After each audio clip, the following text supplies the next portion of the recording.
বাড়তে চলেছে এটিএম ব্যবহারের খরচ। শুক্রবার রিজার্ভ ব্যাংক জানিয়ে দিয়েছে, ১ মে থেকে নির্দিষ্ট সীমার বাইরে এটিএম ব্যবহারের ক্ষেত্রে প্রতি লেনদেনে ২৩ টাকা পর্যন্ত চার্জ নিতে পারবে ব্যাংকগুলি। আবার এই আলাদা করে ২৩ টাকার সাথে যুক্ত হবে জিএসটি, এখন যা কর বাদে পড়ে ২১ টাকা।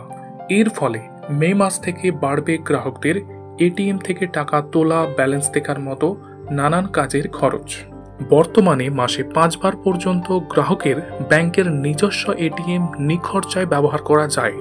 অন্য ব্যাংকের ক্ষেত্রে শহুরে এলাকায় ৩ এবং গ্রামাঞ্চলে ৫ বার চার্জ ছাড়া আর্থিক লেনদেন অর্থাৎ টাকা তোলা বা জমা, ব্যালেন্স দেখা এবং অন্যান্য কাজ করা যায়।